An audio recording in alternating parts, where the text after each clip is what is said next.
गांव के एक छोटे से घर में बूढ़ी गंगा अपने इकलौते बेटे राजू के साथ रहती थी। गंगा का पति कई साल पहले गुजर चुका था और तब से उसने अपने बेटे को पालने में अपनी पूरी जिंदगी लगा दी थी। जब राजू छोटा था तब वो अपनी माँ से बहुत लाड प्यार करता था, लेकिन जैसे जैसे बड़ा हुआ वैसे वैसे वो आलसी और लापरवाह बनता चला गया। एक दिन माँ ने प्यार से उसे बुलाया और बोला, बेटा, तू अब बड़ा हो गया है। मैं कब तक तुझे पालूंगी। तुझे भी कोई काम धंधा करना चाहिए। मेहनत करने से ही आदमी का भविष्य संवरता है। राजू, जो उस समय खाट पर लेटा हुआ था, आलस से बोला, अरे माँ, अभी मेरी उम्र ही क्या है काम करने की। अभी तो खेलने कूदने के दिन है। अभी तो मैं जवान हूँ। जब जरूरत पड़ेगी तब कर लूंगा। माँ ने उसे समझाया, बेटा, वक्त किसी के लिए नहीं रुकता। अगर आज तू मेहनत करेगा तो तेरा कल अच्छा होगा। समय रहते संभल जाओ। मेहनत करने से ही जीवन में सफलता मिलती है।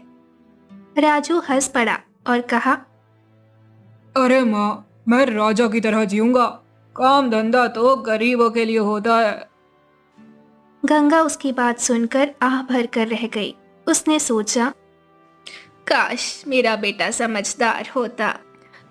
गंगा अब बूढ़ी हो चली थी, लेकिन फिर भी वो दूसरों के घरों में बर्तन मांजती, खेतों में काम करके कुछ पैसे कमा लेती थी।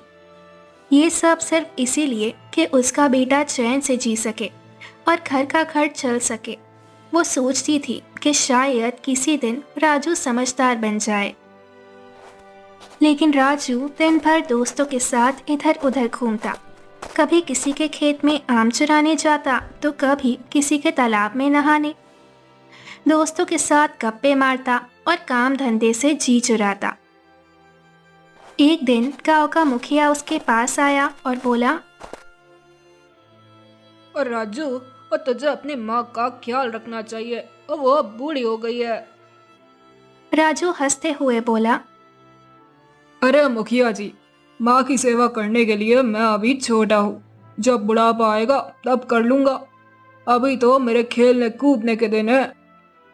मुखिया ने सिर हिलाया और कहा, बेटा, वक्त किसी के लिए नहीं रुकता। और जब तक संभल सके संभल जा।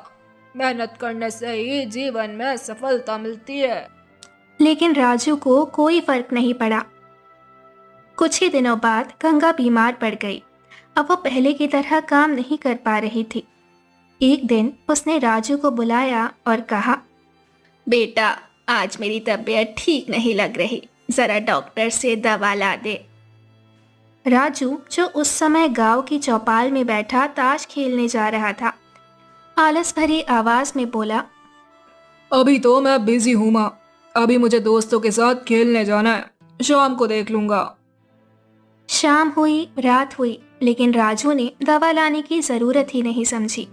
माँ की तबीयत और बिगड़ गई, लेकिन राजू को इसकी परवाह नहीं थी।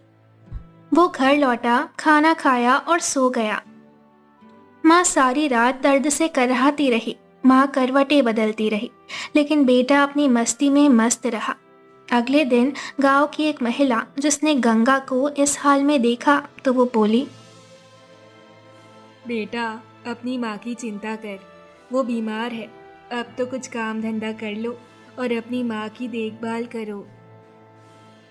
राजू ने मुंह बनाया और कहा, अरे काकी, माँ तो हमेशा बीमार ही रहती है। थोड़े दिन में खुद ही ठीक हो जाएंगी। गांव वालों ने सिर पकड़ लिया। उन्हें यकीन नहीं हो रहा था कि कोई बेटा इतना लापरवाह हो सकता है। माँ की आंखों में आंसू आ गए। उसने राजू से कहा, बेटा, जब मैं ना रहूंगी तब तुम्हें मेरी अहमियत समझ आएगी। कुछ ही दिनों में माँ की हालत और बिगड़ गई। अब वो बिस्तर से उठ भी नहीं पा रही थी। एक रात उसने बहुत दर्द में राजू को आवाज दी, बेटा, थोड़ा पानी ही दे दे, बहुत प्यास लग रही है मुझे। लेकिन राजू ने कोई आवाज नहीं दी और खर्राटे भरता रहा। अगली सुबह गांव की औरतें जब देखने आई तो देखा कि गंगा अब इस दुनिया में नहीं रही। उसकी सूनी आंखें अब भी दरवाजे की ओर थी, मानो आखिरी वक्त तक अपने बेटे का इंतजार कर रही थी। राजू जब उठा तो उसे पता चला कि माँ ये दुनिया छोड़कर चली गई। पहले तो उसे कोई फर्क नहीं पड़ा, लेकिन जब भूख लगी और खाना मांगने के लिए उसने माँ को पुकारा तो कोई जवाब नहीं आया। तब उसे एहसास हुआ कि उसकी पूरी दुनिया वीरान हो चुकी थी। अब घर की देखभाल करने वाला कोई नहीं था। राजू के पास कोई काम नहीं था, पैसे नहीं थे और अब उसे भूखे रहना पड़ता था। उसे खुद ही अपना पेट भरना था। वो घर से निकला और गांव वालों से मदद मांगने गया। मुखिया ने उसे देखा और कहा, बेटा, वो जब तेरी माँ जिंदा थी तब तूने उसकी कदर नहीं की। अब हम तुझे कैसे सहारा दें? राजू वहां से चला गया। उसने गांव के एक दुकानदार से उधार मांगा, लेकिन उसने भी मना कर दिया और कहा, और तेरी माँ थी तो वो काम करके उधार चुका देती थी, और तू क्या करेगा? और मेरे पास तेरे लिए कुछ काम नहीं। राजू को अब एहसास हुआ कि उसने कितनी बड़ी गलती कर दी। माँ जब तक थी तब तक उसे खाने पीने और रहने की कोई चिंता नहीं थी, लेकिन अब कोई उसे एक समय का खाना भी नहीं देता था। वो दर दर भटकने लगा। राजू ने इधर उधर भटक कर काम मांगा, लेकिन कोई भी उसे काम देने को तैयार नहीं था। अब उसे समझ आया कि उसकी माँ ही उसकी असली ताकत थी। एक दिन भूख से बेहाल राजू मंदिर के बाहर बैठा था। तभी वहां एक साधु आया। साधु ने राजू को देखा और पूछा, बेटा, क्यों रो रहा है? राजू की आंखों में आंसू आ गए। उसने साधु को अपनी पूरी कहानी सुना दी। साधु मुस्कुराए और बोले, बेटा, दुनिया में सबसे बड़ा धन माँ बाप होते हैं। जब वे नहीं रहते तब उनकी कीमत समझ आती है, पर पछताने से कुछ नहीं होता। अब अपनी गलती सुधार और मेहनत से जीना सीख। जीवन में समय की कद्र करनी चाहिए। जो व्यक्ति अपनी जिम्मेदारियां नहीं निभाता उसे एक दिन पछताना ही पड़ता है। मेहनत से ही जीवन चलता है। आलस और लापरवाही से सिर्फ दुख मिलता है। राजू को अब अपनी गलती का एहसास हो चुका था। उसने संकल्प लिया कि अब वो मेहनत करेगा और अपनी माँ की आत्मा की शांति के लिए अच्छा इंसान बनेगा। उसने गांव के खेतों में मजदूरी करनी शुरू की। धीरे धीरे उसने खेती बाड़ी का काम सीखा और मेहनत करने लगा। उसकी मेहनत रंग लाई। कुछ ही सालों में वो एक अच्छा किसान बन गया। अब वो दूसरों की मदद भी करने लगा। राजू जब भी अपनी माँ की बातों को याद करता, उसकी आंखें नम हो जाती। उसने सीखा कि माँ की बातें हमेशा सच होती हैं और जीवन में मेहनत ही सबसे बड़ी पूंजी होती है।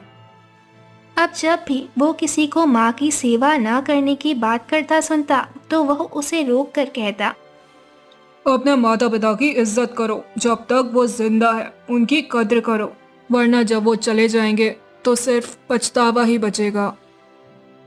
राजू की कहानी हम सभी को ये सिखाती है कि माता पिता ही जीवन का सबसे बड़ा सहारा होते हैं। जब तक वे हमारे साथ हैं हमें उनकी इज्जत और सेवा करनी चाहिए, वरना बाद में सिर्फ पछतावा ही हाथ लगेगा। माता पिता का सम्मान करना और समय रहते सही निर्णय लेना बहुत ज़रूरी है। जब तक माता पिता हमारे साथ होते हैं तब तक हमें उनकी कद्र करनी चाहिए, क्योंकि उनके बिना जीवन में सब कुछ अधूरा हो जाता है।